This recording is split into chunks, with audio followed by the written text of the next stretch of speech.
Good afternoon, everyone. Welcome to the Villa Rigaud. Welcome to Geneva Cities Hub.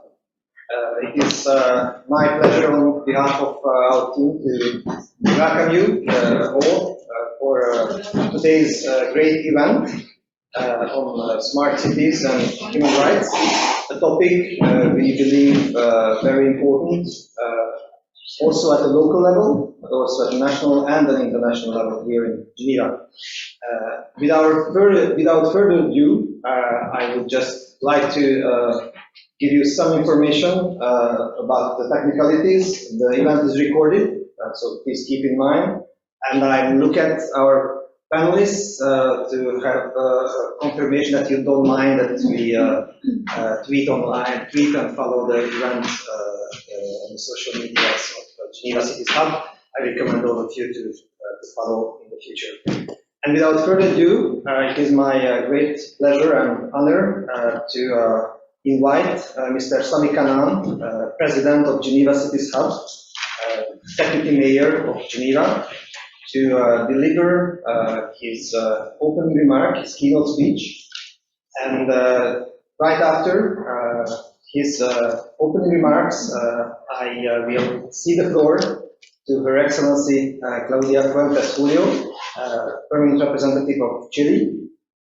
We are very pleased, Ambassador, to have you here with us, who will be the chair of this very important discussion with all our panelists. She will present you. Last but not least, just one word, if I may. I would like to thank Isabel Ebert for her initiative to work with us, to cooperate with us. I am convinced that this is a very good example of our multi-stakeholder approach at Geneva Cities Hub, and we are happy to work with the University of St. Gallen. And thank you, Isabel, for thinking of us. We are looking forward to work in the future as well. So, Mr. Deputy Mayor. Yes, I'm sure I may my computer, so to get access to my speech. It's always like this, we're talking on digitalization, and it doesn't work. Until the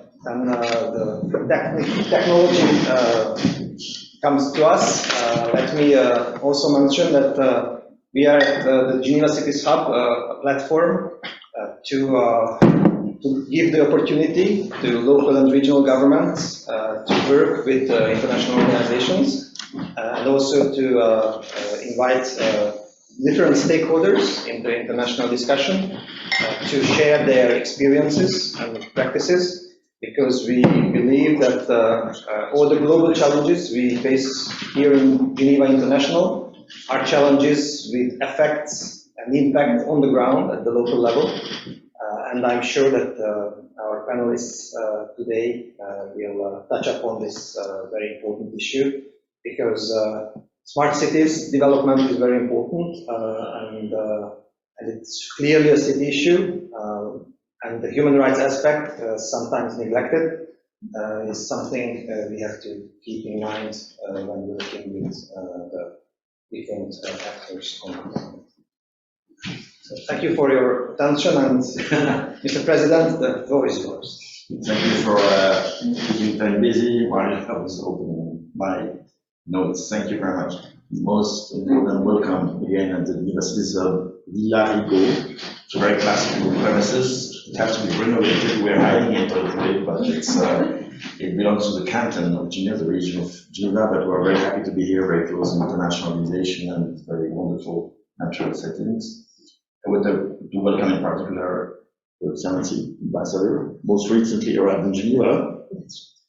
So how you will enjoy your stay in Geneva, all the organizers, especially the University of St. Gallen.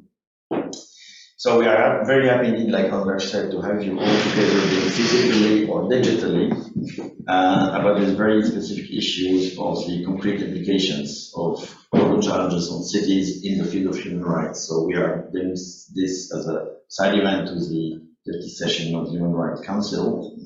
I mean, the cities are, I say always, at the end of the institutional scale. I mean, below the regions, the states, international organizations, that they are on first hand of the realities of population, and they are first hand mostly being contacted to find anyway solutions for very practical issues within the urban areas.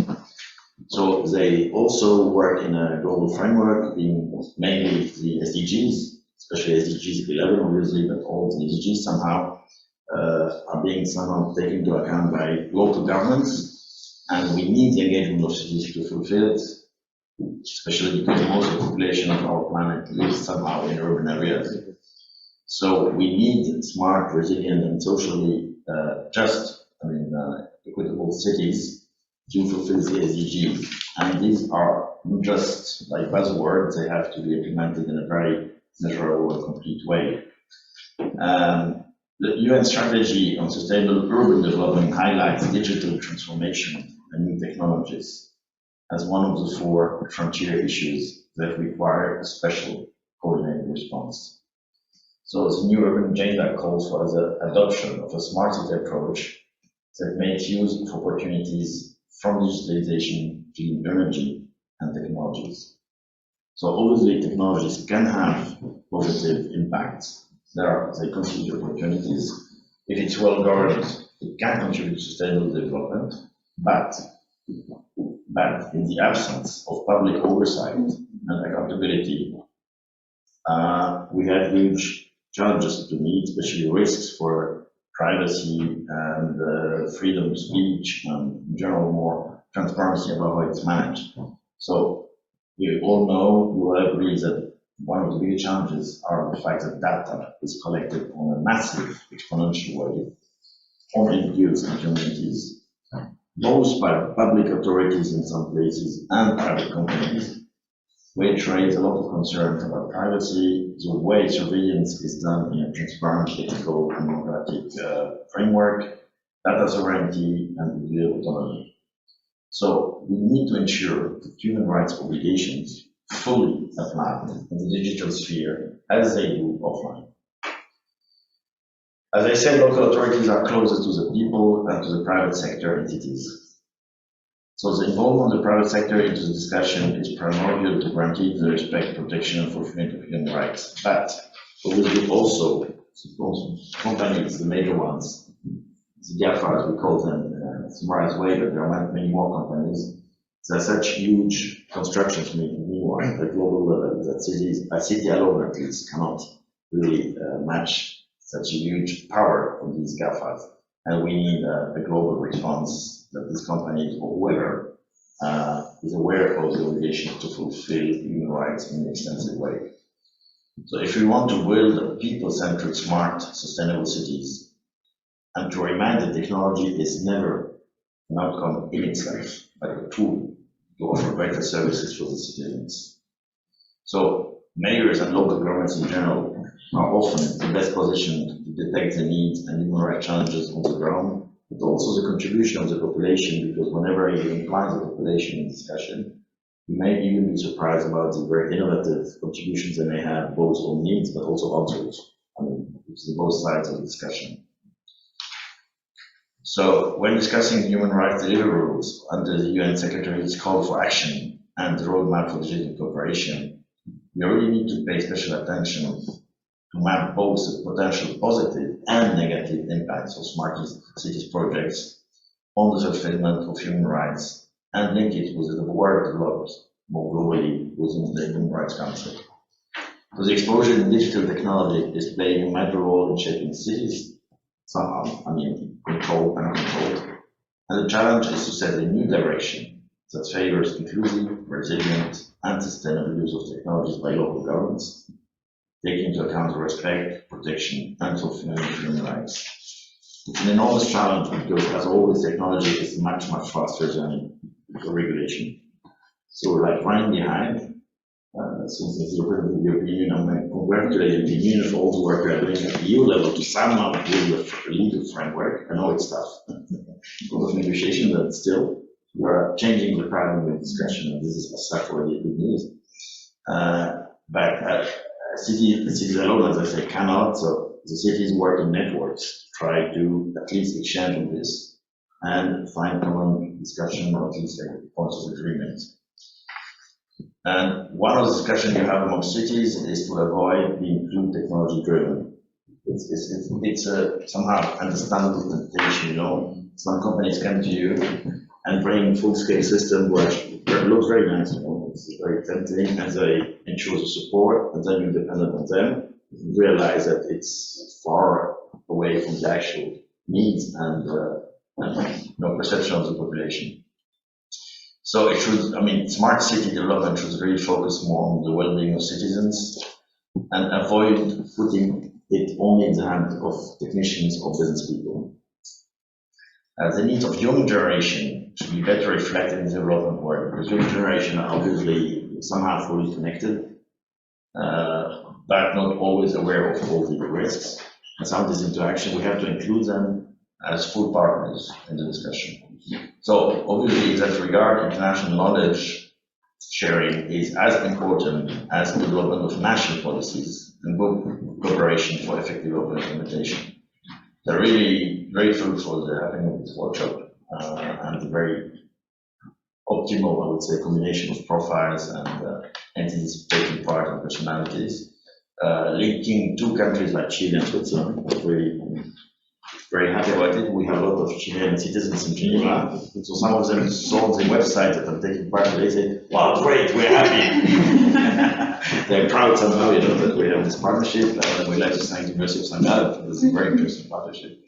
And to expect from the workshop, not maybe full-scale solution, but is input that we can use all of us to put it forward in the Human Rights Council and other governmental bodies and the Polish cities.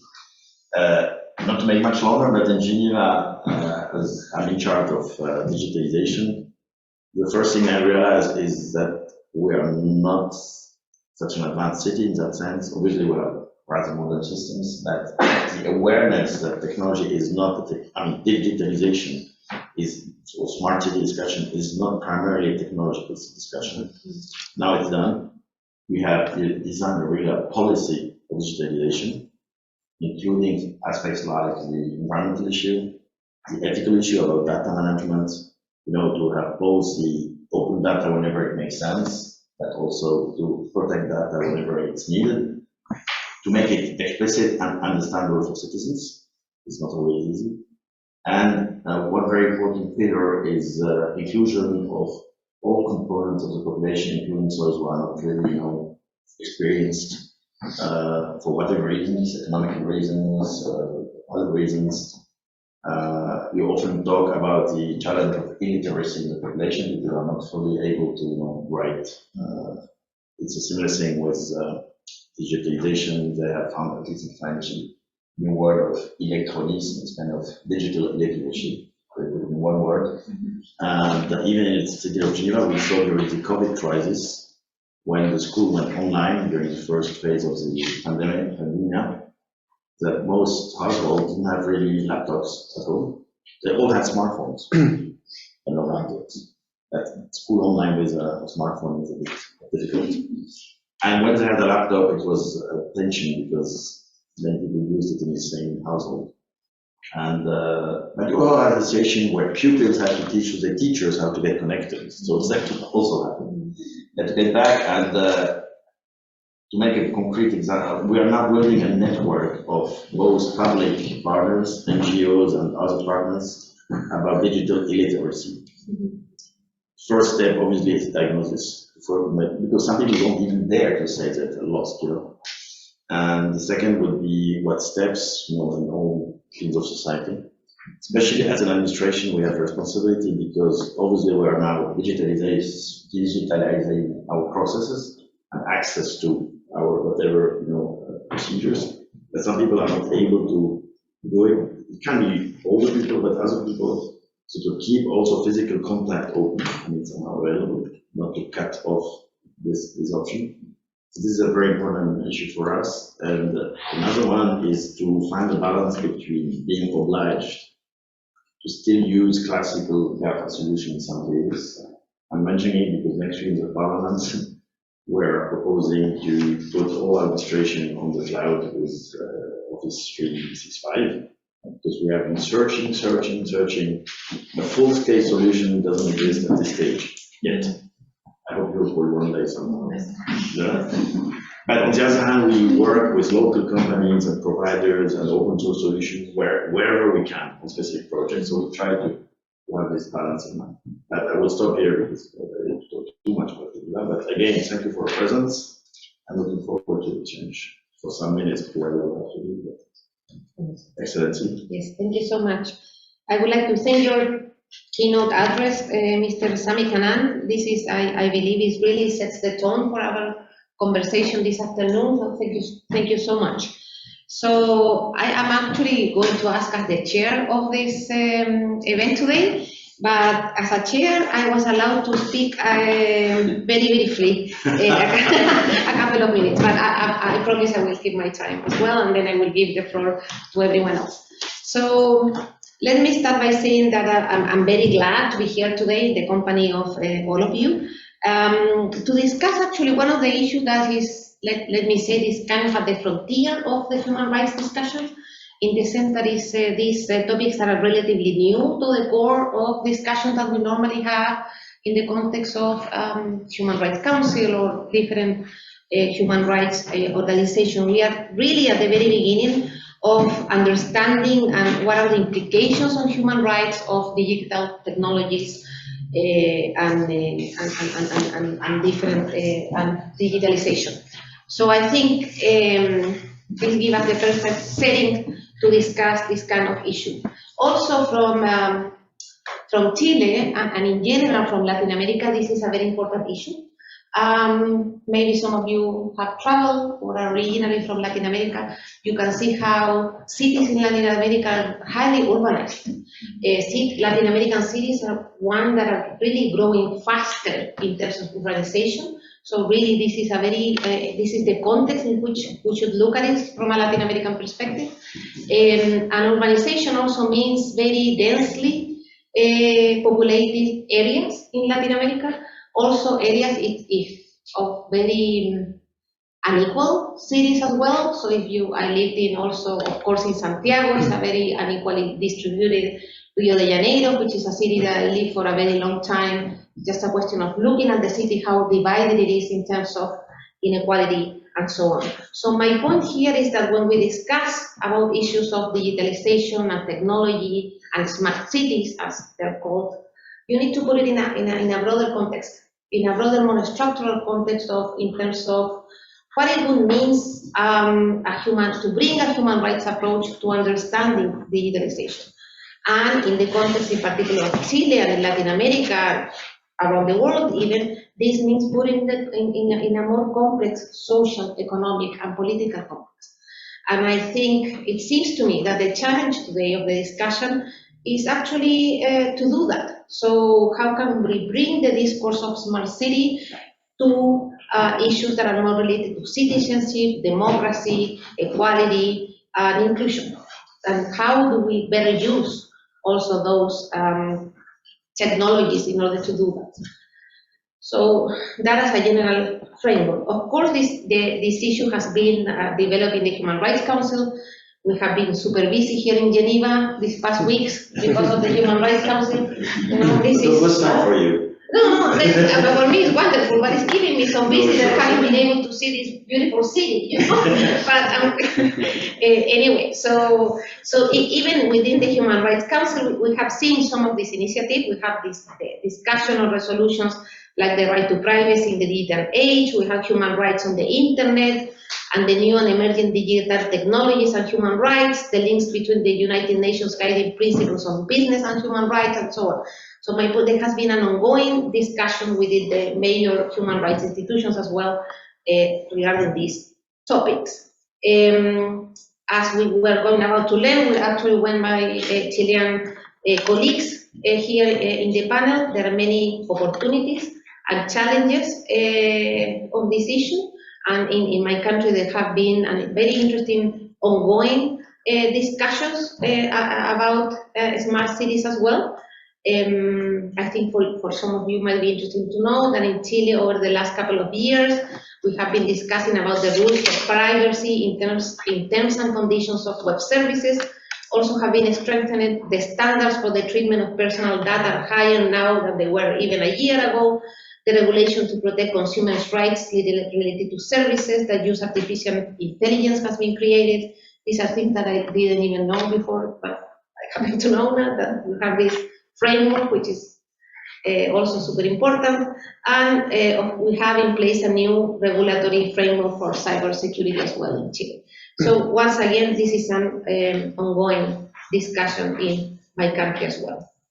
So to finalize, we just hope that case studies from Chile and from Switzerland can help us to identify some good practices that realize human rights and put actually this issue of people at the center of this approach and the dignity of people at the center of this perspective. And also we can get some recommendations in order to maybe further these discussions in our countries, of course, and also in the context of the Human Rights Council as well.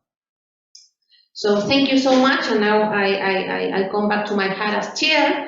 Let me tell you that we have a very interesting and very good group of panelists today. So first we will have Ms. Radka Siveli. I'm not sure if I'm pronouncing your name correctly. She's the Digital Affairs Officer of the European Union Delegation to the United Nations here in Geneva. Thank you so much. And then we will have Alberto Cudó here to my right, and Sebastián Smart. Your surname is even related to the topic. You He's testing to work in smart cities from a very good university in Chile, which is Universidad Austral de Chile. Then we will have Mr. Peter Misek, which is the General Counsel and UN Policy Managers at Access Now. And last but not least, we will have Isabel Ebert from the Institute of Business Ethics at the University of St. Gallen, and advisor of the BTEC project of the Office of the High Commissioner for Human Rights. So now I would like to give the floor. Each one of you will have 10 minutes to speak. And the first speaker will be Ms. Radka Siveli. Thank you so much for being here this afternoon. Thank you. Thank you very much, Ambassador. Thank you very much to the Geneva Cities Hub for this event. Thank you for the warm and interesting welcoming address, which I think set the tone and the context perfectly with all the challenges that we are facing in the digital environment today. In the EU, we are really happy to share our experience. We've come a long way. I think for a lot of people, internet just happened. It brought a lot of positive and good things, a lot of opportunities and possibilities, but it also, we saw over the years, created a proliferation of some harmful practices that negatively impacted human rights of the people. And we saw also progressively that companies started to take some action, which was very welcome. They created their own posts of human rights officers within the companies. They created boards of sometimes former special rapporteurs that are helping them navigate through the different challenges of the online environment. With the EU, 6 years ago, we signed the EU Code of Conduct with the tech companies. It was about 10 companies that are there today. It includes also some recommendations on how to remove quickly illegal content, how to react to harmful content. And but we still saw a lot of cases of hate speech, disinformation. We saw interferences with democratic elections. And on one hand, we also saw the excessive removal of content against which citizens did not have any measures of appeal or recourse, and that was bordering infringements of the freedom of expression, etc. So in the end, what we see is that people will only ever have rights towards companies as long as they will have governments that give them rights towards these companies. And so basically the functional legal framework is the basis for all of this. And this is our philosophy in the EU. We think that governments are ultimately the duty bearers when it comes to the protection of human rights according to international law. So it's no longer possible to make an excuse that companies are too big, that they cannot regulate them, they have headquarters elsewhere, because it's still in the end their citizens that are directly impacted. So we think that the international human rights law actually creates a good basis, and you cannot actually protect digital rights if you do not have a functional human rights framework. So this should be embedded, the human rights should be embedded in all the legislation that we are taking. But the big question is how to implement the protection of human rights online. Because offline, I mean, this has been done for years, but online is a bit tricky.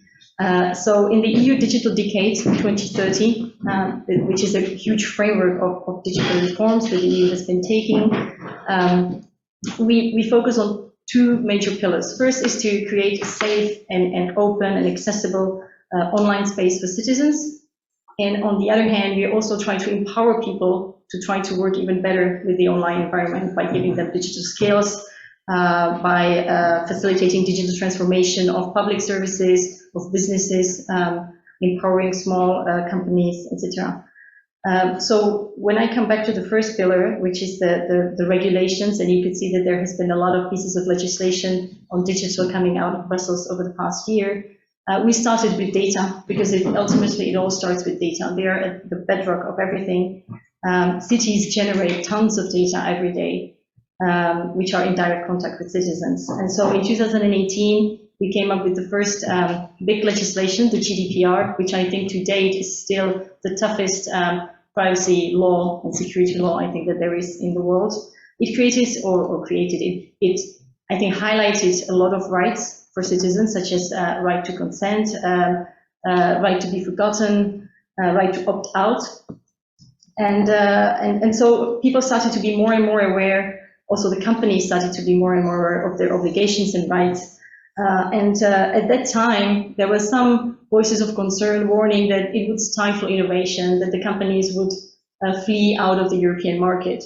And today we see that the opposite has happened, because as I think citizens became more and more aware of what they can expect from companies, today if you have a company that proposes a safe processing of your data, has a competitive advantage to other companies, and citizens are more likely to adopt this service or this product. And it also creates ultimately bigger trust towards these technologies, which then leads to faster adoption of new products, of new innovation, and giving licenses, etc., at the national level. So this year we continued on this path, and in March and April we adopted, or there was an agreement, which now needs to be formally signed, on the Digital Services Act and Digital Markets Act, which creates another list of rights to citizens with regard to the big online platforms, internet service providers, and the so-called gatekeepers. Nowadays, for instance, or after this legislation comes into effect in 2024, they will be able to flag illegal content. They will also have a possibility to challenge any removal of their content from these online companies. These are among some of the things that have been created. And there is another piece of legislation that is still in the pipeline. It's the Artificial Intelligence Act. Artificial intelligence needs a huge, large data sets to work. So it is, of course, based on all the legislation on data protection, including the GDPR, but it brings more rights and principles. So, for instance, what will be important now is to look at the human oversight and monitoring of those systems. As it was said, they evolve in time, so it's not enough to embed human rights due diligence at the conception of those systems, but you need to also think about all the possible ways that these AI systems could be used, because the use also matters, the use and abuse of these systems. And also they will have to be monitored throughout their life cycle, during the deployment and the use. There will be a need for fairness, because those AI will have to be based on data sets which are free of bias, because the bias then can create and multiply discrimination, and that can lead to profiling, etc.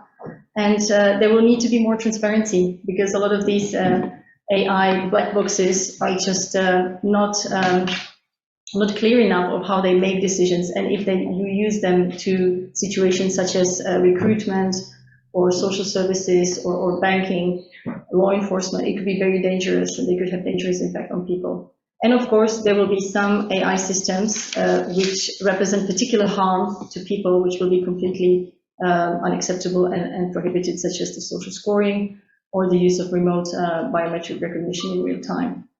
So how does this human-centric approach to apply now to digital transformation of cities?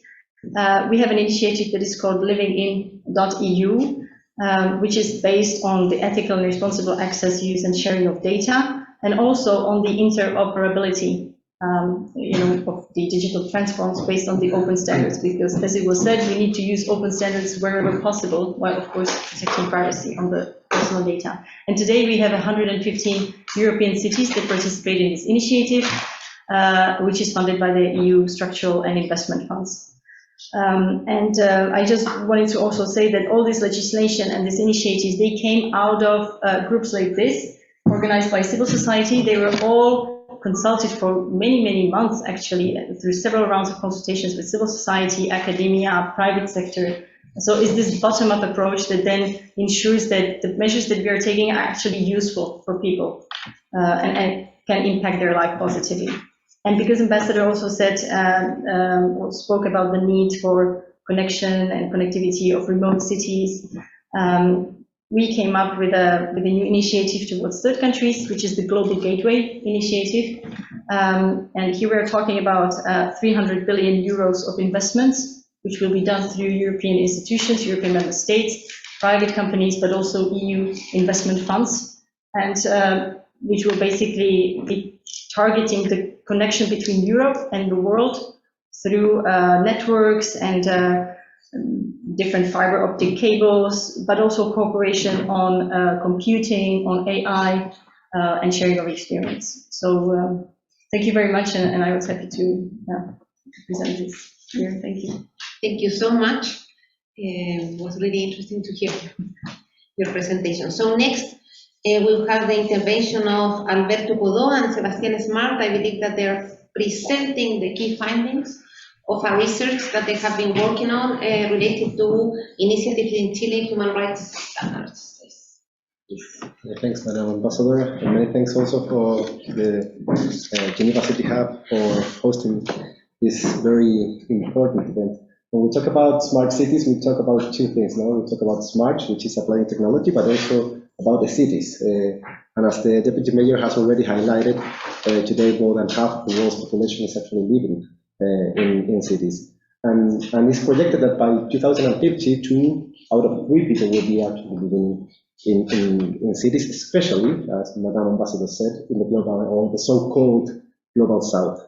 And considering the impacts of the COVID-19 pandemic, the smart industry is also growing very, very fast. From a total value of $648 billion in 2020, it's expected or projected that a value of $3.5 trillion will be invested in smart cities. And while Latin America is a region that is or has the lowest concentration of this investment, is one of the fastest growing regions as well. And that has to do, as well as Madam Ambassador has already said, with a large number of megacities in the region, in addition to infrastructure and transport deficits, which create an optimal condition for the arrival of these new investment projects that, with the help of digital technologies, attempt to solve the various negative externalities of increasing urban populations, such as, for example, mobility, security, connectivity, waste management, and spatial planning. Yeah?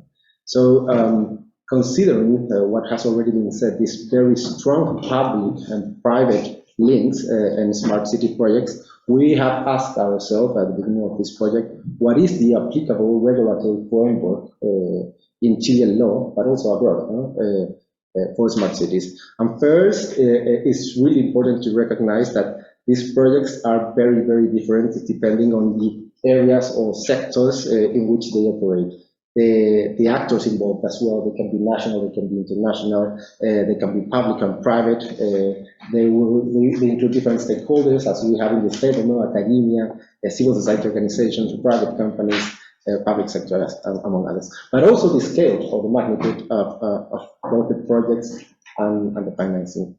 So, given this very starting point, determining which is the applicable regulatory framework is a really complex issue, as each project will have its own set of applicable rules and principles. And the Chilean regulatory framework that is, we say, relevant to smart cities initiatives can be characterized or at least understood as a lack, I will say, of understanding, especially I would say at the local level, local government level, of the risk involved by digital technologies, most of which, as already been highlighted here, are mostly managed and developed by private companies.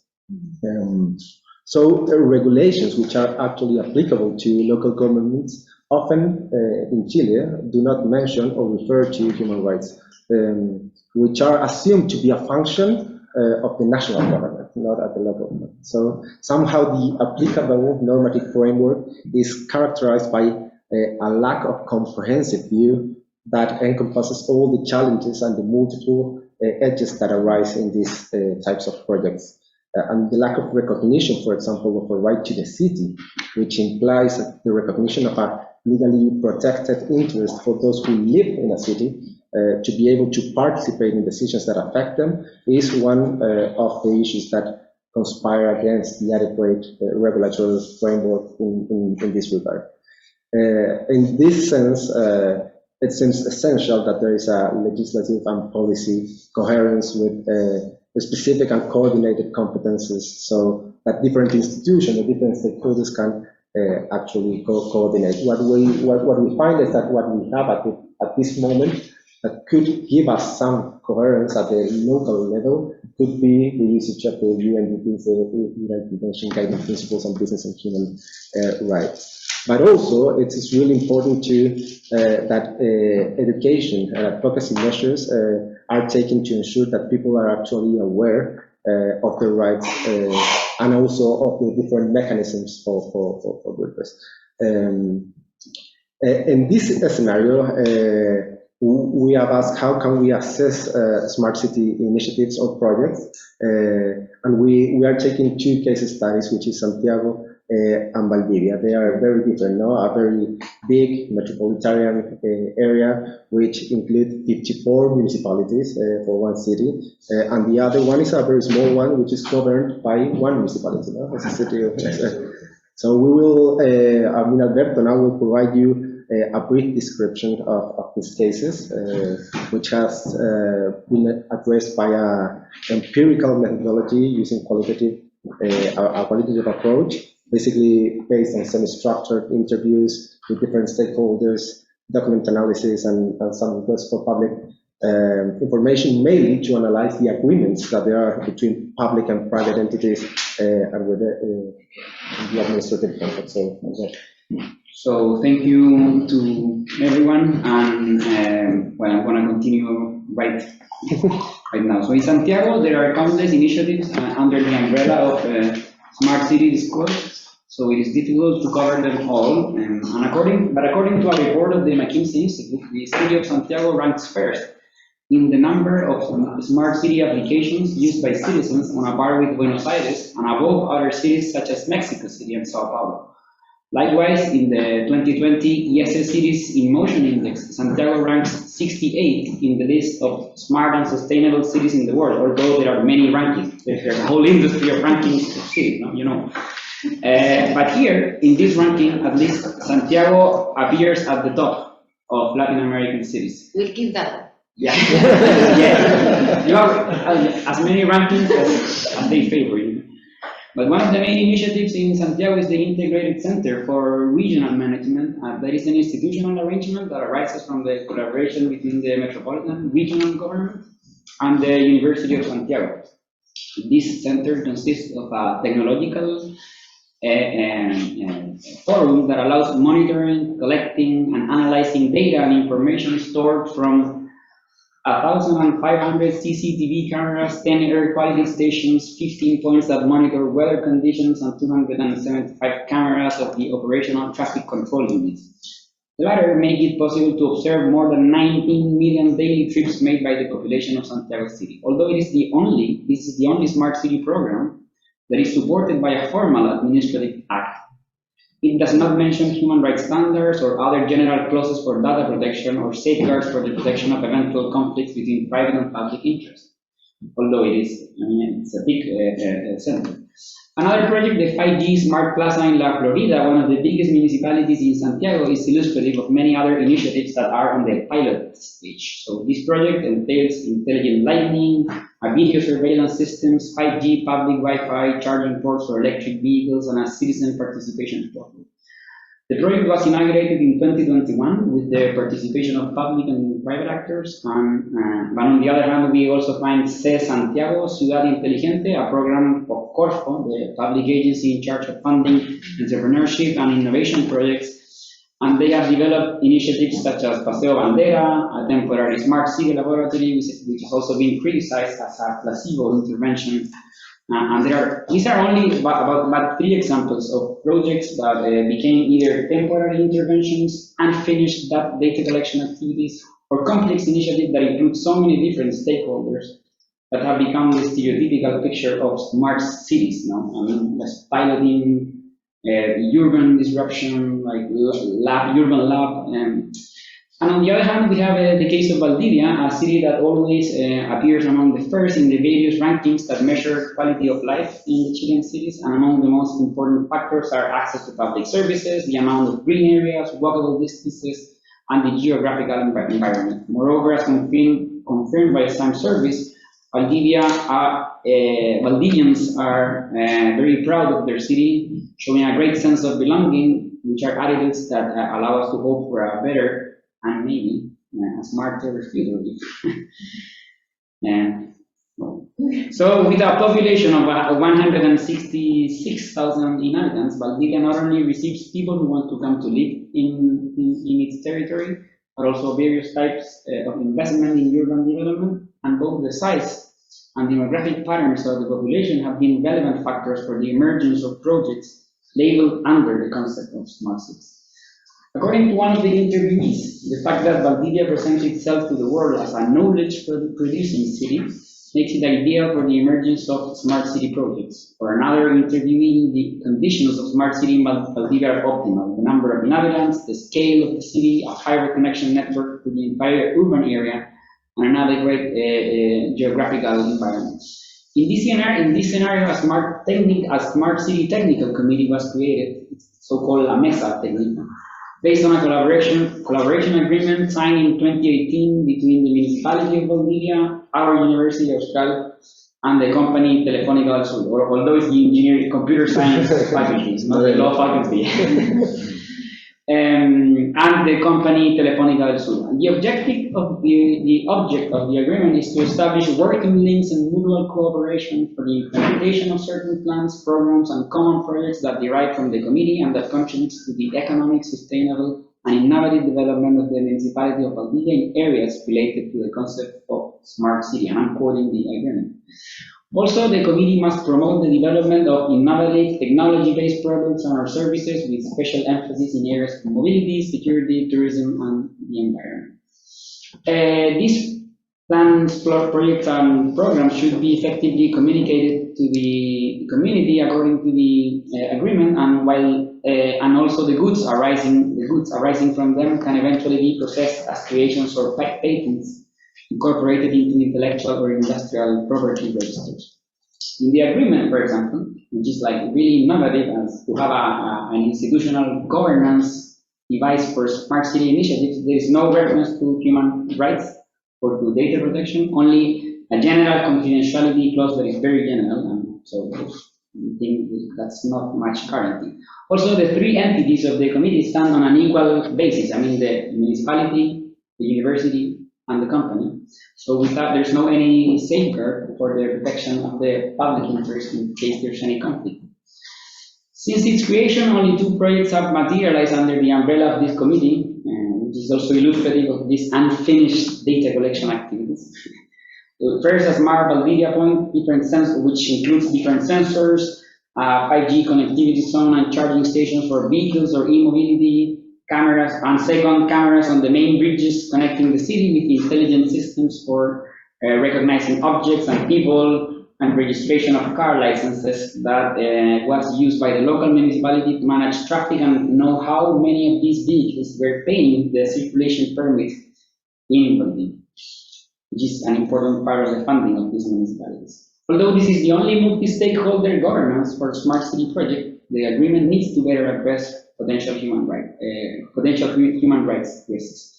So I will end with some of our key findings and recommendations, taking advantage that the Madam Ambassador is here. And first, there's an absence of a strong institutional framework and governance of smart cities, which results in fragmented initiatives, pilot projects, or urban laboratories that are adopted on a very small scale. Second, there is a general agreement that emerged from our research, which is the lack of citizen participation in the smart city initiatives that have been designed and tested but not yet implemented in Chile. For example, smart city projects usually include battery chargers for electric cars, but maybe citizens want a city with less cars and more walkable rather than fill the city with these chargers. Third, there is no articulated discourse that addresses the respect and protection of citizens' human rights, both in some parts of the public sector, but especially in the private sector. Only a few companies included in these smart city initiatives that include an explicit human rights policy. We will not name them all, but there's a long list. Fourth, there's a lack of safeguards for the protection of public interest in cases of conflict between private and public interest. So there's many private data that is coming to these forums, and there's need to be also a way of addressing these conflicts. And finally, considering the experience, for example, of some Swiss cities such as Zurich, there is a need for a public strategy such as Zurich 2035 or Zurich 2045 for a public strategy with human rights-based objectives in the middle and long term. And thank you very much for being here. Thank you so much, Alberto and Sebastián, for presenting actually your research and your work. Let me move on to our next speaker, which is Mr. Peter Misek, who is the General Counsel and Joint Policy Manager at Access Now. Thank you. Peter. Thank you. Hi, I'm Peter Misek. Yes, I am General Counsel and Legal Director at Access Now. We are a global digital rights organization. I also lead our UN advocacy, which is why I'm here this week for the 50th Human Rights Council session. And thank you for inviting me. Access Now has been around about 10 years, and we work on many aspects of the intersection of human rights and technology. Our mission is to defend and extend the digital rights of users and communities at risk around the world. Actually, communities isn't in our mission statement, but more and more, we want to integrate it, looking beyond the kind of atomized user. We don't have a smart cities focus per se, but we do extensive work, I think, on some of these legal foundations, as have been mentioned, on data protection. We have a big Brussels office that has advanced standards there, and actually made kind of expeditions through Latin America, working with legislatures and data protection authorities to advance those standards, including at the local level. We're also active on a number of surveillance initiatives, and so that's what I wanted to focus on a bit, is how I think local geographies matter and cities matter in the human rights framework, the relevant human rights at risk in smart cities programs, and then go through some of the kind of mass opposition and informed, I guess, by my experience living in New York City and in the United States. And that'll be, I guess, more of a personal observations than Access Now's. First, what happens locally, what happens in cities is obviously impacts human rights. Local matters in human rights. And that sounds obvious, but if you go up to the Palais and the council, you quickly become abstracted. Geographies almost cease to exist. these resolutions, like you mentioned, on privacy and free expression, I've worked on for years, don't mention any countries, don't mention any cities, don't mention, communities, localities. And so, you quickly can get, into this bubble, this normative global space where you don't think about how human rights are actually impacted. You only see the names of countries. And that's really unfortunate because, as we've seen in the surveillance trade, cities are being preyed upon. Cities are vulnerable, and companies are seeing their profits, their profit margins, going up and down, and with these fickle consumers. And I think they see cities as a more sustainable, kind of dependable source of revenue with that lock-in, which the deputy mayor spoke to. And in my view, cities are being preyed upon, and they don't have the resources to do the adequate human rights due diligence, don't have the sophisticated procurement rules that states may have. And that's especially a problem in the surveillance space because, a lot of these rules, as the European Union delegate spoke to, are being passed at the multilateral level, the super-regional level, the national level, and they're great initiatives. There's recently one on export controls and human rights, launched at the U.S. Summit for Democracy, with all the right words, but for us, looking at actually, the proliferation of privately developed surveillance technologies throughout cities across the United States, just starting there, where we see local police departments making those procurement decisions, without adequate media attention, public discussion, city council oversight, if there even is any at all.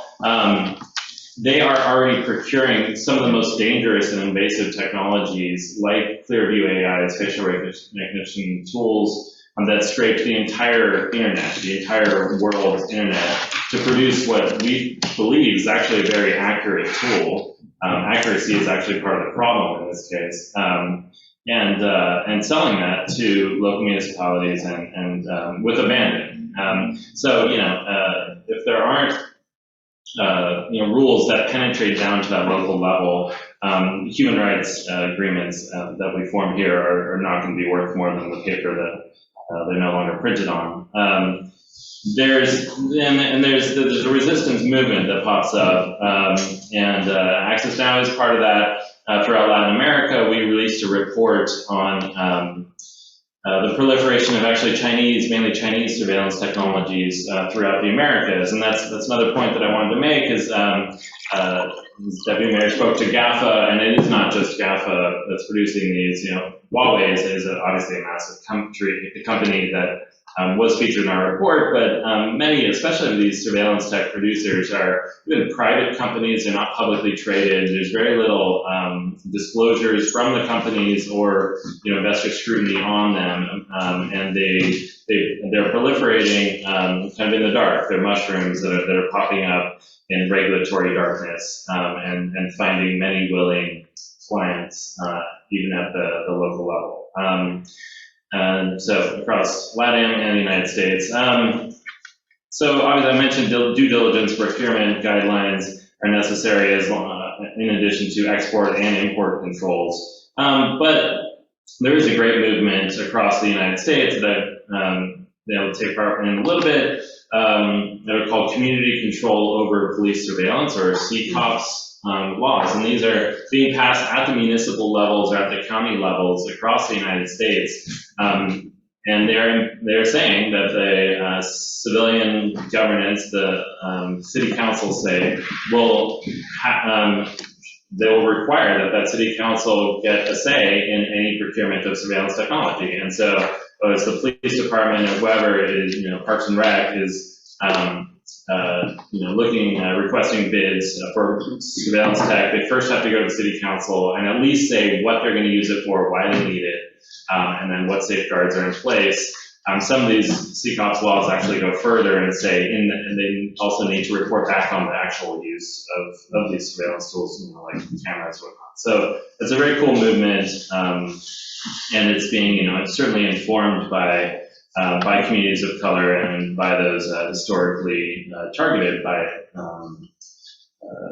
police abuse across the United States. And so, I did want to speak to, I guess, a little bit about the rights that are at risk here. Privacy is one, but privacy is not going to be the strongest foot to put forward, I think. People are very protective of their cities and their open spaces and their mobility. And I think, it is incumbent on us to look beyond just say privacy or free expression if we're talking about, public demonstrations and things. But, the U.S., it seems like today is about to strike down the right to privacy in terms of reproductive health. And there's, we need to find a range of other rights that are impacted by the sort of tracking or technologies that are being purchased and used. I'll just make a couple more points about the opposition that we see. Access Now is part of a movement called Ban BS, which is a great acronym, and it's first to biometric surveillance. And so this Ban BS movement has more than 200 organizations globally signed on, and it's very specifically arguing for a ban on the use of surveillance technologies and biometric tools in publicly accessible spaces. And so it is calling for a ban, not a moratorium, an actual outright ban on the use of these biometric tools in publicly accessible spaces. And I think we're seeing the success of that movement reflected in some of the moves of the private sector, and I do hope that it surfaces a bit more strongly at the global levels. But that's in the digital rights space. There's a lot of opposition to these smart cities projects, that go far beyond, again, privacy. And actually, in New York City, there was a huge backlash against an Amazon, attempt to build a huge campus there, and that seemed to center more on Amazon's stance towards unions and labor organizing. And so, what I think happens in some of these projects is people finally get a channel to direct their pre-existing, very often reasonable anger at some of these new tech companies in a very useful and effective way. And I think it's, in the long view, it's very important on this tech sector to understand that underlying kind of seething distrust and anger, if they, want to actually put a face to themselves and have a public presence in a localized way. Right? So again, people are very defensive of their cities, and that's Sidewalk Labs situation in Toronto also showed, that kind of mass public outcry. One last point I wanted to make is that, cities are hives of scum and villainy, and we love it that way. I think one of the problems with, some of the models that are being imposed is that, they probably will increase some sort of efficiency, but the tech sector is not very good at tailoring, and so what you get are probably these fairly uniform, fairly global north kind of solutions being imposed that don't leave space and don't understand the way we use space, in a lot of ways that maybe aren't very rational or very efficient in cities, but are beautiful and are traditional and historic. And so, I think a lot of the opposition comes from what seems like this, alien presence that is going to descend and just fix all of our problems. We do have, a lot of work that Access Now does on digital identity programs. I think those are interlinked with these projects. But I think, as you said, Sebastian, there's just so many different impacts on life that it's hard to even pick which campaign or which regulatory framework should control. And then one final point. I think we talked about open source, and I really love that. There is another fight in the United States for what's essentially community networking or community control over connectivity. And there's actually laws passed against the idea of a municipal Wi-Fi system, municipal telecoms control. So the telecom companies are so entrenched that they've actually gotten states to pass laws that prevent cities in those states from offering internet access, or, you know, at a cheaper rate. So there's a few cities that did get in before these laws were passed, and they're very successful at providing it, almost connecting everyone fairly affordably. But now, you know, there's such opposition and there's so much power in these duopolies that they're actually passing laws that prevent cities from providing Wi-Fi, which is, I think, insane. So yeah, you know, a big for community networking, for, you know, open source, for experimenting with your spectrum allocations, and of course avoiding lock-in and dependence on big monopoly telcos. That's a smart city I would want to. Thanks. Thank you, Peter, for your comments. Let me follow with our program, so we have some time for questions afterwards. So let's continue with Ms. Isabel Ebert from the Institute of Business Ethics of the University of St. Gallen. Thank you very much, Madam Ambassador, and also a warm welcome from me. And thank you so much, Andres, for this lovely cooperation. We're really happy this event could be realized, even though we sort of in the center of a really big summer thunderstorm, so everyone arrived relatively dry. Yeah, and also really warm thank you to the Chilean partners. It's been a joy to work with you. I would also like to thank our Julia staff, who has been impeccable, and I'm really happy that we could find this project together. We have to say, I mean, this is a really, we got like initial seed funding. It's a bit of an experimental project. We also didn't know whether actually the cities want to talk to us. If they feel like when we're coming with this human rights framing, they feel like we're going to discover things that they are not really happy to talk about. I have to say this was luckily not the case. We've been really warmly received. It's one of those areas, I would even say, where I had the most positive experiences engaging with companies and city officials. It's not often the case in the business human rights space. I also think that really the smart city governance topic as such is a really good example, an emblematic example, how we can discuss how the UN Guiding Principles on Business and Human Rights apply in the technology space. It covers basically all the three pillars, from the state duty to protect human rights, over the corporate responsibility to respect human rights, but also the topics connected with access to remedy, which is often the sort of forgotten pillar. And we found that in the conversations we have with the city officials, these are really themes that echo with that, even though they're not necessarily just the thinking frames of the UN Guiding Principles, that have obviously now had their 10th anniversary last year and have really become sort of the global norm for conceptualizing responsible business conduct. We really saw that, in particular in the Swiss initial projects, the officials were very keen to understand what are sort of their obligations to protect human rights, but also what do they need to require from companies that are involved in projects. And what I find also really interesting when researching in this field is that we're really honing down in the area of sort of the state-business nexus that has been one very ambivalent discourse in the business human rights space, where sort of sometimes the state and then the company blame each other who should conduct the human rights due diligence and procure certain services. But if you're using technologies in a city context, you have to talk about from both ends what you're going to do and how it could impact the citizens. I just want to mention that, and Madame Ambassador has already mentioned it before, but we also released a report now at the council session as part of the UN Tech project that really talks about the practical application of the UN Guiding Principles to tech. And in that report, we also have a section on really that sort of interaction between the public sector and the private sector.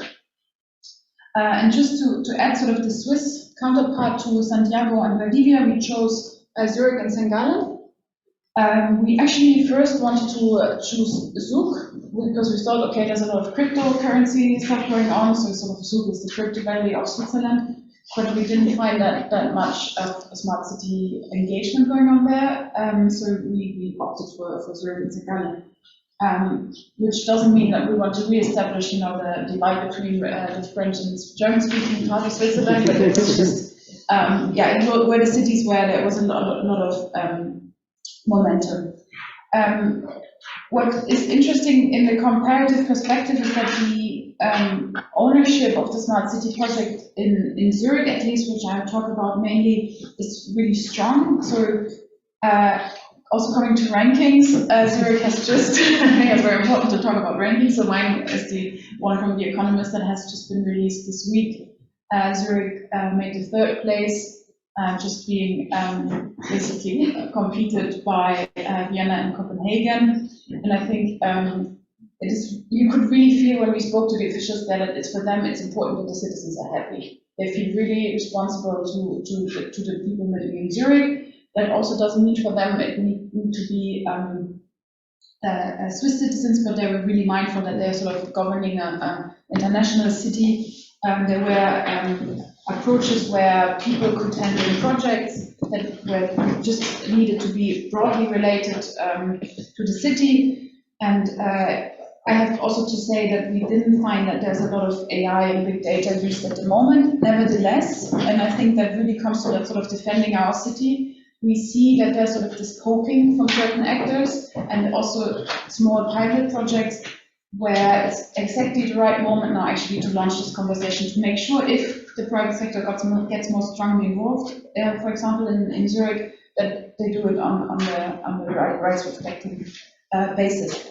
So we basically also conducted expert interviews and focus groups. What was interesting to see in comparison to the Chilean cases was that there's a really strong reluctance in Zurich to use facial recognition technology. Right now, there's like a handful of cameras, like really classical cameras without any sort of facial recognition possibilities, and they also really want to keep it that way. So they're also thinking about joining an alliance of cities that actually really come together to oppose facial recognition in cities. Nevertheless, there are some concerns around trust and transparency. Even the small digitized projects that are conducted today sometimes are sort of not really welcomed by the citizens. Nevertheless, the mindset that we encountered was that they're only using technology where it can really add value, and they're not just using it for the sake of sort of having the fancy smart city logo. So data governance, data protection, really not an issue, and we're trying to really also facilitate the exchange. What was very interesting with regard to also how we want to construct a dialogue between the city officials is that this tripartite setup that we have in Valdivia was something that also Zurich would be really keen to test. So we already have some sort of synergies with regard to stakeholder engagement. There was also a debate that we really found positive about how sans-papiers and marginalized groups could be more involved in the city. Right now, in that sort of participatory pilot project that I mentioned earlier, it was mainly contributions by German-speaking people living in Zurich, and I think like just a handful of English-speaking ones, but they really want to reach out also to those sort of parts of the urban life that are usually not involved and sort of make their life better as well. What is a really interesting move is that Zurich basically requires all smart mobility providers as an operational requirement to really be able to conduct business in Zurich, that they share the movement patterns of their smart mobilities with the city. And the city is actually the owner of a pooling platform in order to optimize public transport in combination with smart mobility. So for example, they try to analyze the data in order to see, do we need a new tram stop? Do we need a new bus stop? Do people at that time of the day require new transport needs? And I think that's really an example where you could also say they're sort of using the appetite of big tech in order to make public transport better and hopefully then also less polluting and sort of more eco-friendly. And circling back to the comment I made earlier, it's really a useful example to take smart cities as a topic that can stir also interest into this whole business human rights thinking. It appears that people are really keen to engage. We would be super happy to expand this work. We're currently, this work will continue until the end of the year, so what we are presenting are also interim results that should just highlight. And we're obviously also happy if people are interested in supporting this project further. We've really seen that this is a very, very optimistic discourse. We've seen a lot of, at least in the Swiss side, really very profound reflection about which steps are going to be taken next, and sort of also a lot of cautiousness, so really the sort of piloting idea and not sort of pushing ahead with large-scale projects before they might then sort of not be accepted by the general public. What I would also like to add is that we also saw projects that were actually not so much focused on personal data, where it might nevertheless have a positive impact on citizens. So for example, when you talk about energy management, we were also happy to hear that there are efforts going on as part of a smart city, for example, to also make sure that sort of wildlife and nature is more protected. So there's some elements in the smart city project to identify how trees can be better protected by sort of looking at geolocation data on an aggregate basis and sort of seeing how the forests are sort of being used and when are many people there and when not. We also saw very interesting sort of bottom-up pilot projects around a pioneer group, then sort of developing new means of data management. So yeah, this is still all relatively, let's say, exploratory, and that's also why we're really happy to use the next 6 months to sort of really structure our exchange, and we also be in Chile and talk to the officials there. And of course, it's a very important moment for the Chilean public right now, and we're very keen to see how the constitution will develop. There are some aspects in the new constitution that would actually be also helpful in let's say, global north context. I mean, maybe you want to talk about that a little bit more. But yeah, just to say that we're really enjoying this exchange and also this very positive reception by also the attendees here today. And thank you very much for taking the time to visit us. It's a very funny weather. Thank you so much, Isabel. Thank you for presenting also the results of your research project as well. We have some time for questions, and as you can see, this has been a really substantive presentations on so many different issues that are at stake. Let me start by saying that your comment about that we really don't talk about cities in the Human Rights Council, and in general, the United Nations, that is certainly true. We don't talk much because this is an organization for member states, so cities don't really belong at the core of the kind of things that we discuss, or local, which is actually doesn't make much sense when in fact, we're talking about, humans, we're talking about people. But sometimes we lose sight of people in UN settings, but that's first. And there's so many interesting topics related to how fragmented initiatives are, issues related to citizen participation and different examples that you have provided, the difficulty between public sectors versus the private, the legislation that you have been presenting. I don't know, there is just way too many topics to discuss, but let me open the floor. In fact, we already have one question first coming from you. That goes to you. I'm not going to answer that one. The one about the constitution and Chilean constitution and in relationship to these issues.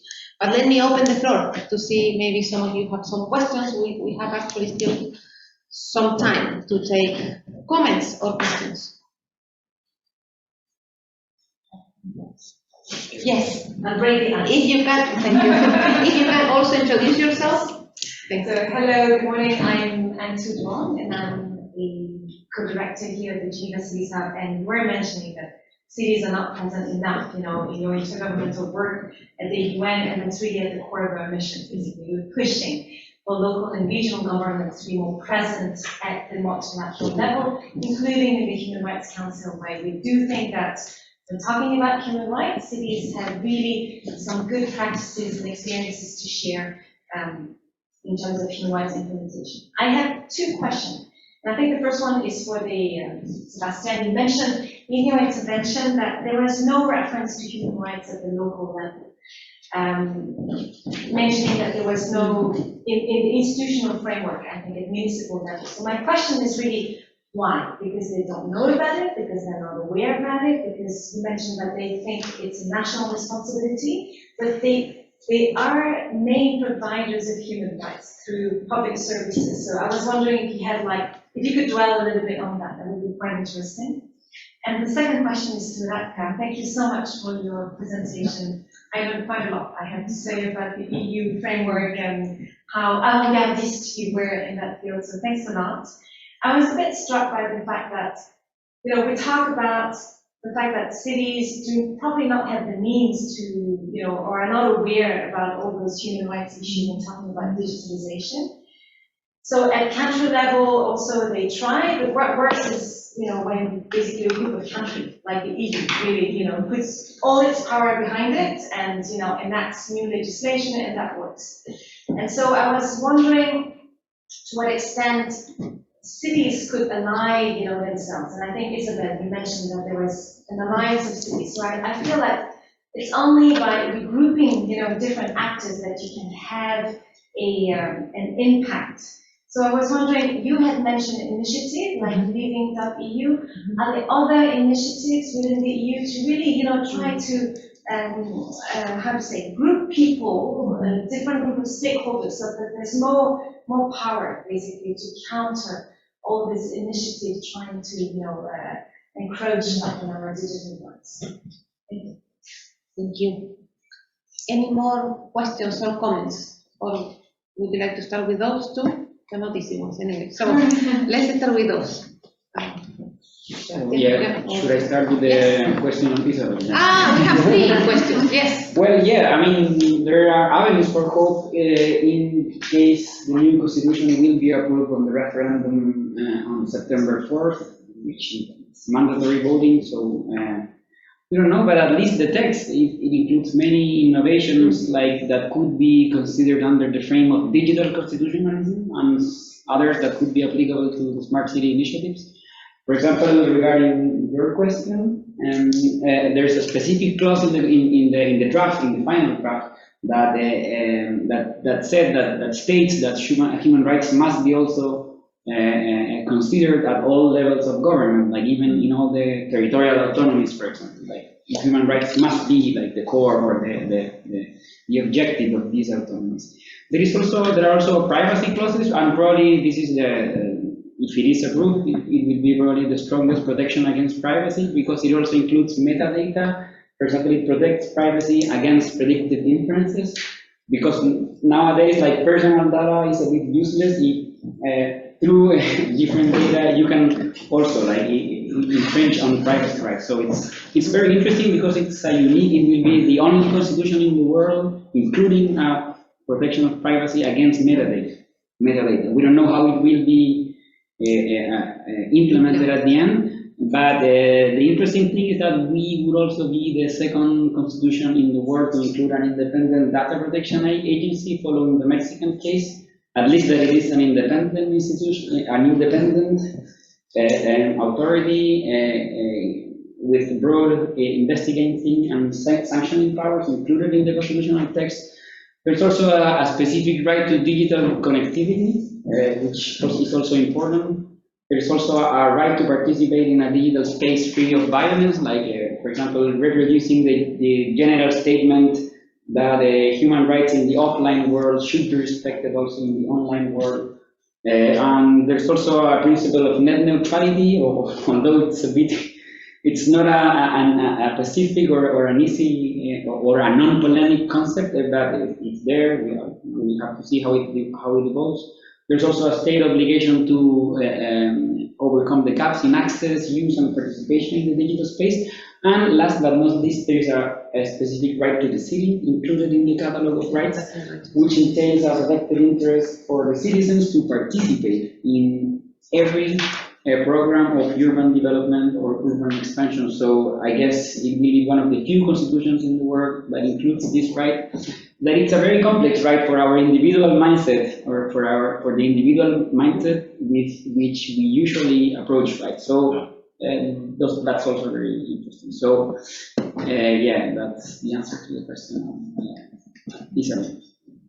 Yeah, and on the, I mean, the non-mention of human rights at the local level, I think that there is willingness, at least from our interviews that we have done with different people at the very local level, there's willingness to include human rights issues, but I think that there's a lack of knowledge as well. I mean, it's an important lack of knowledge. And I will say that has to do in part with the fragmentation, as I was saying beforehand, of the regulatory framework. So just to give you some examples, and I think that the Constitution, if it's approved, can give us this big framework or give us the path in order to have better policy coherence. No?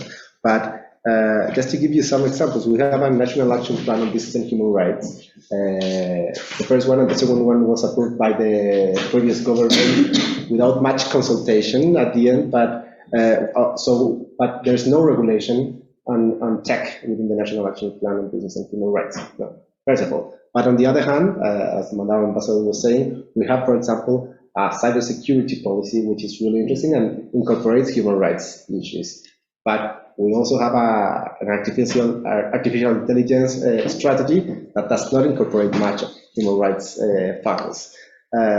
We have a privacy protection legislation, but we don't have a privacy protection authority. So the legislation is there, but nobody is actually taking care. So I think that it's a fragmentation that you can see everywhere. And at the local level, where municipalities are mainly thinking about services, they don't have the knowledge on how to incorporate a human rights perspective onto those services. I would say, I mean, that's my opinion. Probably there are other opinions. But in some cases, such as, for example, in Valdivia, they're really open and they are asking us, so other people, well, how you can help us to incorporate human rights principles into our everyday services. So even though there's a lack, I think that there's an open opportunity as well to incorporate human rights principles within the municipalities. Some of them, at least. Thank you. Yes, indeed. I think that just like in other areas, when you join forces with others, there are more chances for you to achieve the goals. So I was talking about the initiative that is called livingin.eu, and I can send you the link to that. It now contains 115 European cities that basically agreed to live by the human-centric approach to smart cities principles. But there are also other groupings, and not necessarily only inside the EU. For instance, in the ITU alone, which is headquartered here in Geneva, there are several study groups that deal with the issue of smart cities, and ITU also created joint forces, task forces with other standardization organizations such as the ISO or IEC about the smart cities. So I think that there is definitely a trend of smart cities to join up and to do things together. Thank you. So let me open the floor again for any more comments or questions to our panelists today. There is one. So some of you, at the key of your presentation was the issue of citizen participation, civil society involvement. So I would like, and actually Peter gave very good examples from the United States when it comes to issue of oversight of the police and so on. So I would like to ask you, how can we foster citizen participation in this issue? Do you have any maybe also other good examples that you can share in order, to see how can we actually promote greater involvement of our citizens in this? Okay, I think, well, if we will be Swiss, I think we will vote. In case there's any problem, the Swiss bias is voting. But I guess there are other cities that have been looking into deliberative innovations, such as Dublin, for example, or Paris, that created recently a permanent citizens assembly, which includes 100 randomly selected citizens, which are, for example, addressing and assessing human rights impacts of smart city initiatives at the design stage and not only at the implementation stage, because many of the problems that we've been addressing is that the civic participation only takes place at a very later stage. Because, I mean, and this has to do mainly with the funding. I mean, when you apply for funding, for example, to the World Bank, you have to commit to deliverables, you have to commit to metrics, and then when you start to implement the project, the metrics are already predefined, pre-settled, and then citizens they have to accept that there will be electric cars in smart city points. But maybe the citizens want a different thing. And that's something that really popped up a lot in our interviews, that, well, maybe the citizens want more biking, or more, like, they want a walkable city rather than a city full of electric cars. That it really doesn't change the quality of life of, for example, a small city such as Valdivia, where we are 150,000 citizens, but the traffic jam are crazy, you know, and with very walkable distances, with green areas. So maybe that's a good way. But for example, I think that the permanent model, the permanent citizens assembly in Paris, I think is a good way forward, because part of the problem is that even when you open civic participation, there is a participatory bias. I mean, the ones who usually participate in these channels of participations are the ones who are already politically engaged, are all the ones who are really already participating. So, but then there are, like, probably the majority of the people who don't have the time, who don't have interest, or who think that these smart city initiatives are too complex to address. But citizens' assemblies have been really useful, and the Dublin City Council Citizens' Assembly that is already, it's ongoing, it's really, really an important institution. Yeah, that's I think that some of the things which you mentioned about the citizens' participation start probably already at the neighborhood level. And when citizens are called to consult on, for instance, new projects for school, including with the children themselves, so that how they see their school, how they would like to participate in, and parents involved, and the neighbors, they get together. Sometimes it could be done through the assemblies, which I think is a good idea, at the city level or the neighborhood level. But sometimes I think it has been done more and more at the level of some kind of public competitions. Like you basically publish a call for proposals on, for instance, a renewal of an old building that has been there and nobody has used, and how citizens would like to use it. Or when you say, you know, how would you like to renovate this street? Would you like to have more spaces for cycling or things like that? So like this, I think citizens can be involved from the very conception of something that can then be built on. Yeah, I think we sort of heard that as well with the participatory bias, but we also, they are already taking measures to make it different. I think one of the key issues, though, getting engaged in a local context means probably that you also want to sort of, to a certain extent, be able to enjoy what you propose. And cities are very global spaces, so people move around a lot. And we felt that, for example, in Zurich, that was a factor that was discussed. It was basically only people that really know they're there for longer would probably handle such a project. But at least the awareness is already there, you know? That's what we really felt. The awareness is there that there are different parts of society that also need to be engaged. I think what hasn't been found is like the method to do so. Because, for example, they have an open call where everyone could hand in a project up to 10,000 francs. But again, it was really, always the same people participating. So I think we also need to innovate methods, and I think that's also something we can do as part of the project. Yeah. Also, the awareness of rights, human rights, is also really important. I mean, promotion of human rights is key in order to generate participation. And I will give an example. Most of our daily activities that we do in Chile, we use our national identification card, which contains biometric data, and nobody actually cares because nobody actually knows that there may be a privacy issue around the use. I mean, you go to the supermarket and show your national identification card in order to gain points at the supermarket. So yeah, and that's a huge issue. I think that promotion and awareness of human rights is also really important in order for people to participate. If they don't know that there may be a human rights violation, they will not get engaged, no problem. Yes. Yeah, thank you. I would like to link to the last point on data and ask one or two questions regarding data. We heard several models. I don't know if there is any one good model, but my question is, what, in your views, would be the best way forward when we talk about collecting data, owning data, and managing data? Who might be, should be the one who collects, owns, and manages? How realistic it is to give it to the local authorities as this task, as guardians of the common good? And a second related question, how do you see the possibility to raise awareness among the population about the fact that data we easily give to the different collectors is a value?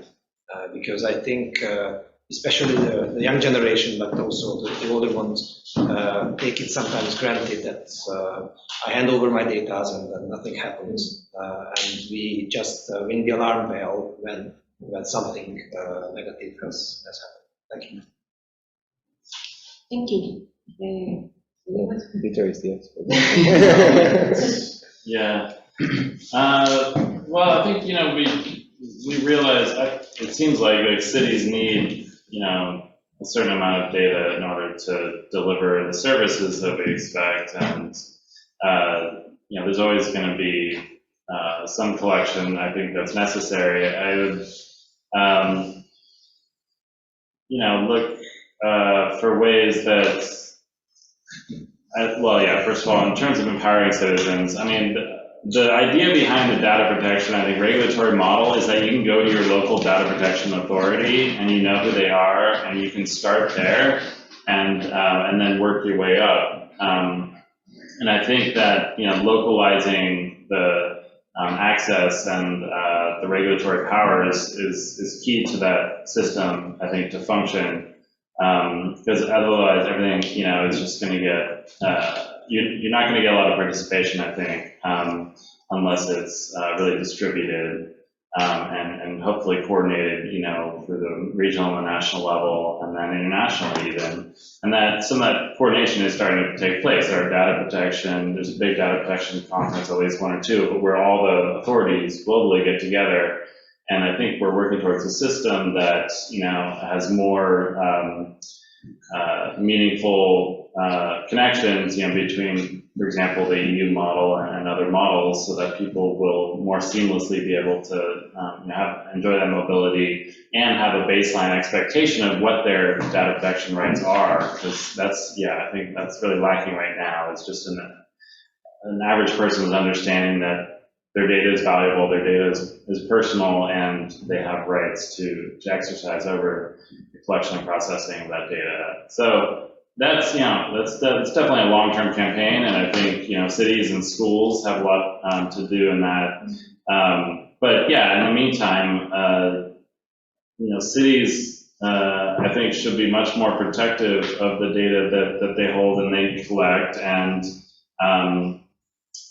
try to reverse the table a little bit, and not, see the data they hold as a commodity to be marketed to, the developers of these smart cities programs, or, to entice companies in. I think the other way around, cities should, ask first, what those firms are going to disclose, and filling that in from the start through legal agreements, I think, and even a constitutional right is brilliant. So it's, I mean, there's always going to be data. There are hopefully these new, innovations like differential privacy, where you don't have to actually query, the database itself. You can sort of get close enough estimations from, big while still encrypting and anonymizing while still encrypting, huge data sets. You shouldn't have to access the exact data itself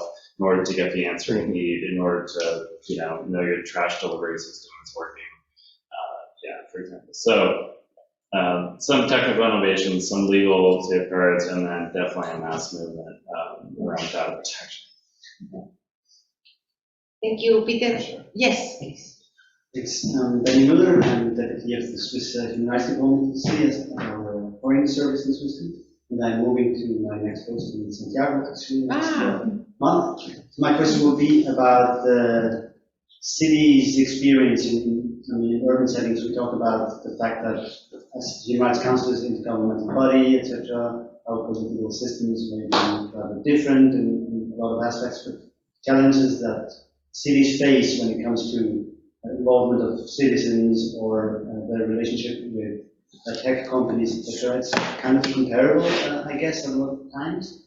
So my question would be whether this project, Smart Cities, that you're envisaging, are there recommendations coming out, or would there be direct contact, for example, between Zurich and Santiago, or Santiago and Valdivia? Will there be an exchange of best practices directly, or even maybe ideas about expanding the project to other cities around the world? You can be the ambassador of smart cities in Santiago. Like the link between the two. Yeah, I can take that one. I think it's a really good question.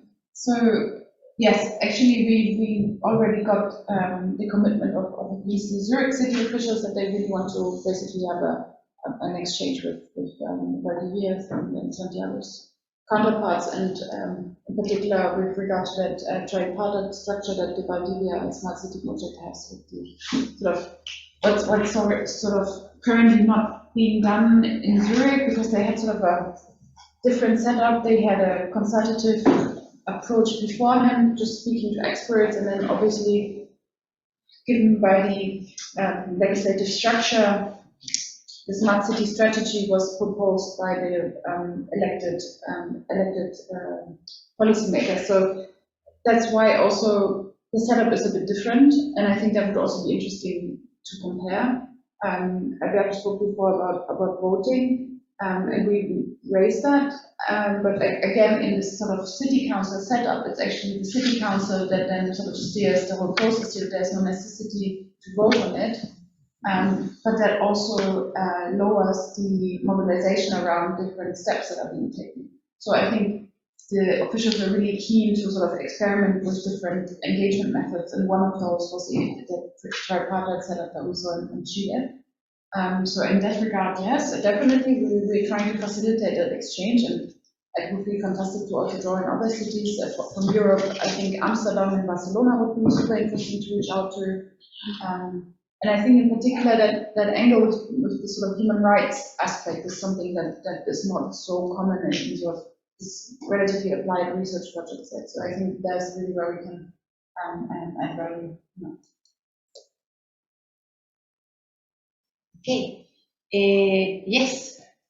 Hi, good afternoon. Very nice to be here, and thank you very much to our panelists. Super interesting. I'm Nathalie Sterman from the UN Human Rights Office, the Business Human Rights Unit, working as well with Isabel on the Big Tech project.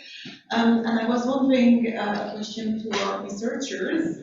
When you have had interviews, especially with citizens, so I understand that you had such interviews, I mean, I'm sure they gave you, example of benefits that they have experienced from the rolling out of smart cities systems in their city.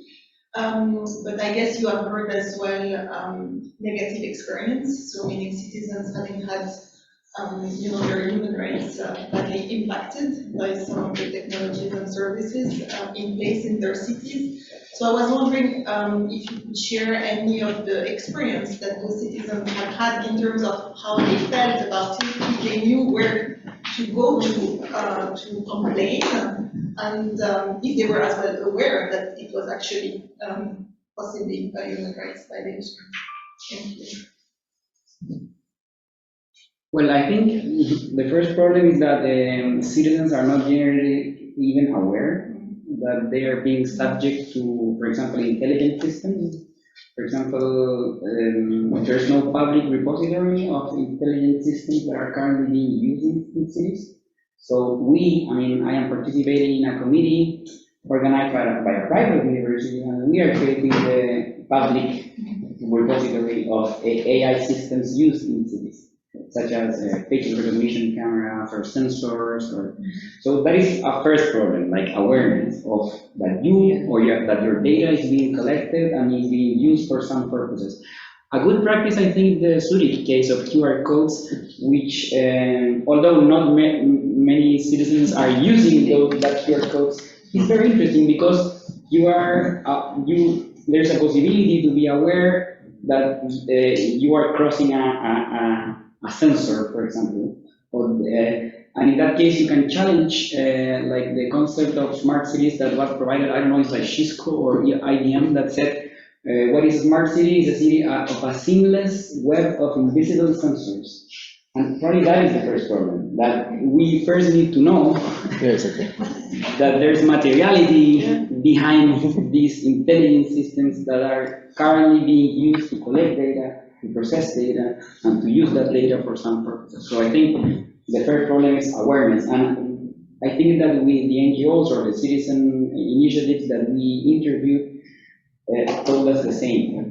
The first thing is awareness. We should, that's the starting point, and from then on we can, complicate the picture a bit more, but yeah, that's the first.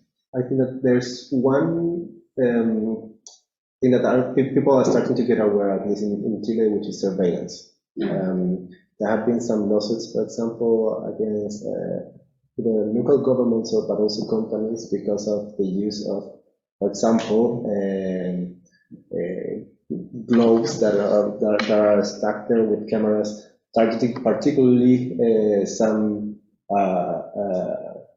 the poorest within the city, actually. But also the use of facial recognition, for example, in public transport. For example, in Valparaiso. So there's a good case there of the usage of facial recognition in the public transport, which has also been released by awareness of different things. The problem, I will say, and I work for the National Human Rights Institution as well, so the problem is that there's a lack of capacity as well to receive complaints from the people in general. I mean, lack of capacity from not just the National Human Rights Institution, as I previously said, we don't have a data protection agency or authority in Chile, so I think that there's so much to improve there. But also, for example, when you go on remedies, judicial remedies, the lack of capacity or knowledge as well from the judicial system in terms of understanding actually these issues, which are quite new for everyone. So I think that there's this awareness not just in the citizens or in the citizens, but also in the whole system. Okay, I think we are running out of time, unfortunately, and because we have so much still to discuss and to ask. Maybe if any one of you wants to say anything else in the end, I can give you the opportunity. If yes, or last chance. Okay, so if that's not the case, thank you so much. I think we open a big box of of topics, but let's say that there are many challenges ahead and also opportunities. Yeah. So thank you so much. Let me thank Max Valdez. He's sitting here. He's in our mission. He's the one that was responsible for this. I just come here, with everything planned.